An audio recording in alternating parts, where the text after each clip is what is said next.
Oi, meu nome é Gabriel Maciel e hoje eu pretendo fazer uma resenha desse livro do historiador britânico Martin Gilbert, A História do Século XX. Aqui o livro, nós temos várias ilustrações aqui. Esse cara aqui é Winston Churchill, Mikhail Gorbachev, Princesa Diana, Adolf Hitler, aqui Mao Tse Tung, Che Guevara, a Rainha da Inglaterra, Elizabeth II, e aqui Albert Einstein, dentre outros personagens aí que vocês veem.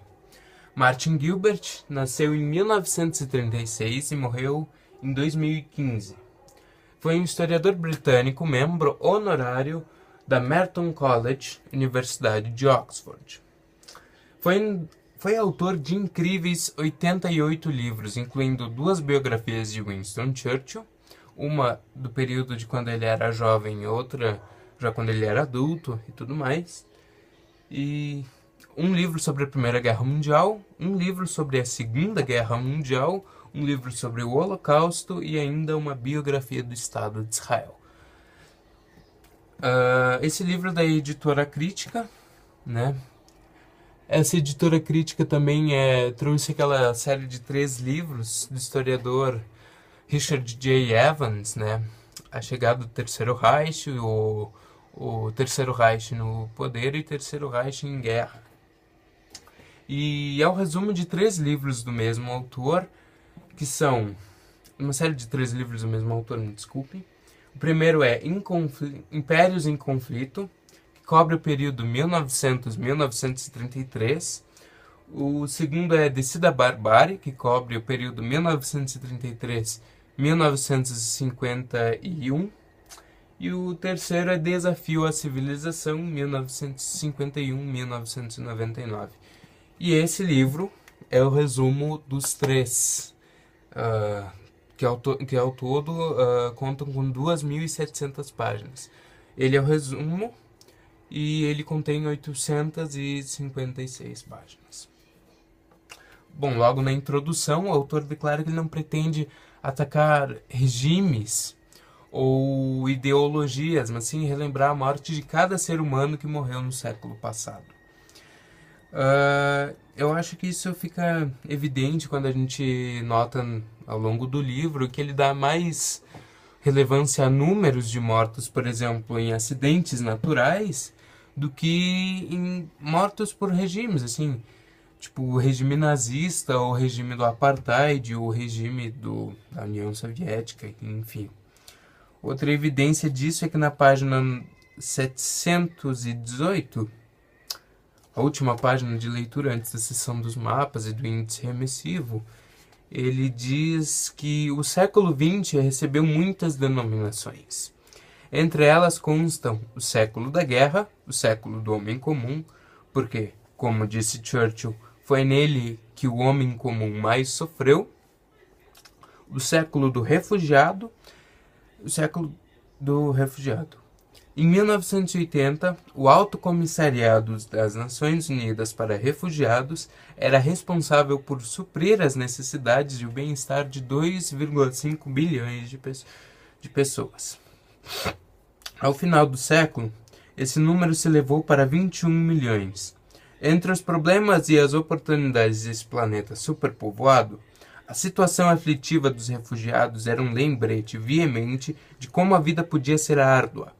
A maioria, se não todos os leitores deste livro, assim como seu próprio autor, nunca terá visto, exceto pela televisão, as profundezas do sofrimento humano, que, mesmo considerando todas as maravilhosas conquistas alcançadas no século XX, as oportunidades criadas pela riqueza e pelo lazer, os desafios da criatividade e da produção, devastou todas as regiões do mundo. Eu utilizei esse livro para estudar principalmente a repressão do regime comunista, mas foi útil para aprender mais sobre o nazismo e sobre o regime do apartheid, por exemplo. Eu aprendi uma série de coisas lendo esse livro.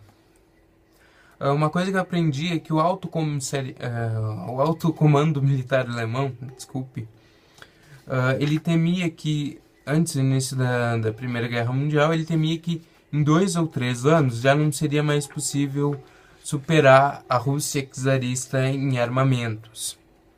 Ele diz aqui, em maio, o general von Moltke, chefe do Estado-Maior alemão, confidenciou a secretária de Estado alemão, Gottlieb von Jagow, que em 2 ou 3 anos a Rússia teria acumulado o máximo em seus armamentos. O general von Moltke acreditava que a Alemanha não tinha escolha a não ser promover uma guerra preventiva a fim de acabar com o inimigo, enquanto ainda tivesse alguma chance de vencer. Realmente, eu achei esse trecho muito interessante porque nos falam que a Rússia czarista era agrária e era feudal e tudo mais, e então eu achei nesse trecho aqui, encontrei nesse trecho uma contestação a essa afirmação, né?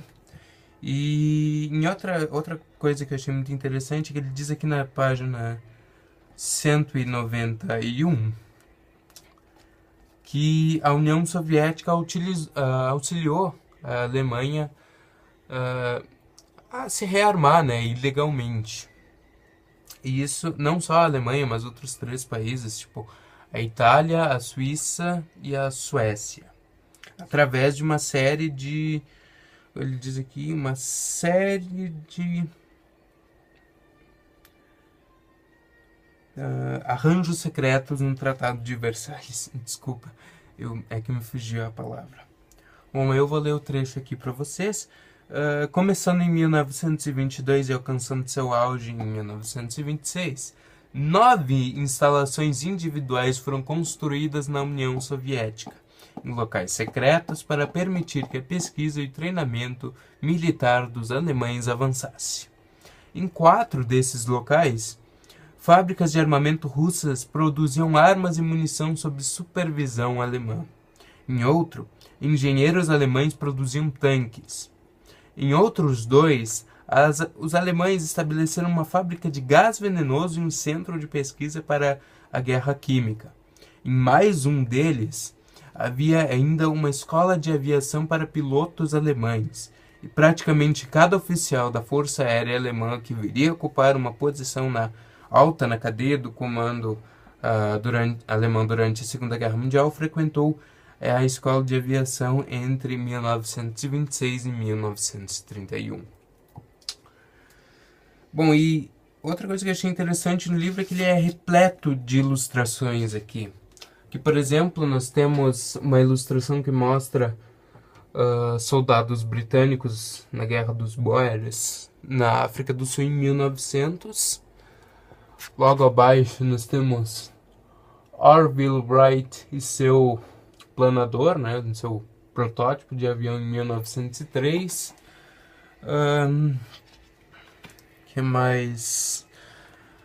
Aqui o Franz Ferdinand e sua esposa em Sarajevo, né, 28 de junho de 1914.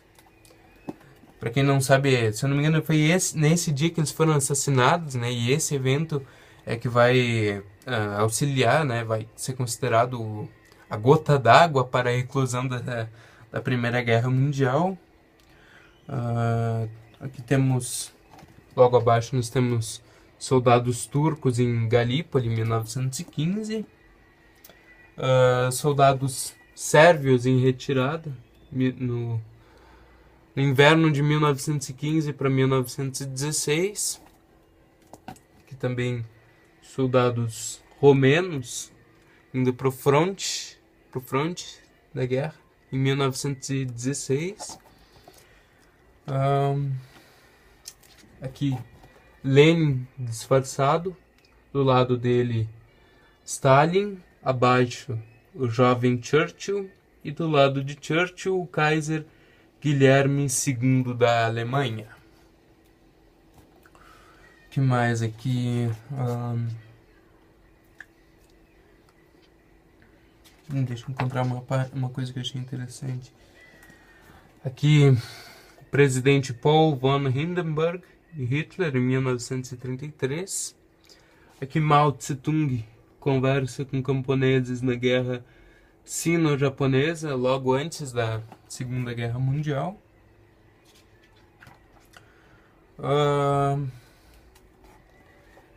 Aqui Madrid, na Guerra Civil Espanhola. Deixa eu ver o que mais. Aqui uma casa na Dinamarca em 1939, setembro de 1939. Uma casa civil na Dinamarca que foi bombardeada por um avião alemão que acabou errando o alvo e acertando ela aqui. Isso aqui resultou na morte infelizmente, na morte de uma mulher. E tem várias outras ilustrações ao todo, desculpe.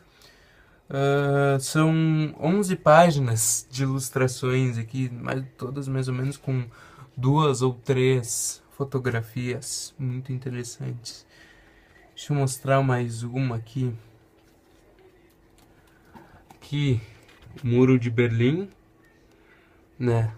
Um grupo de pessoas do setor britânico de Berlim olham sobre o muro enquanto uma criança é ajudada a passar para o outro lado em 10 de novembro de 1989.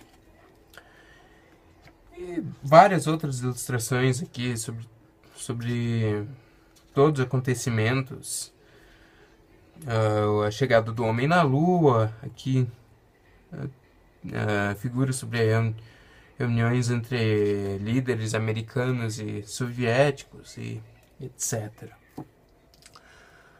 Bom, eu recomendaria esse livro para quem quer estudar a história da repressão soviética e comunista no mundo.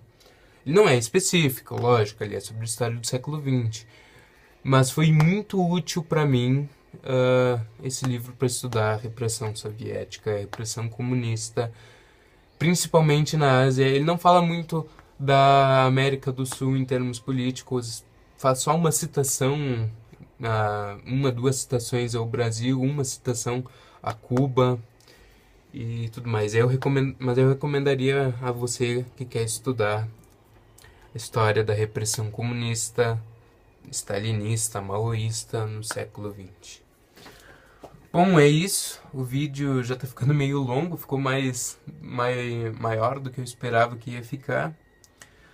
Eu peço que deixem o like, se inscrevam no canal e digam o que vocês acharam do vídeo, o que vocês recomendariam pra mim que tô iniciando, né? Esse é o primeiro vídeo que eu gravo pro YouTube.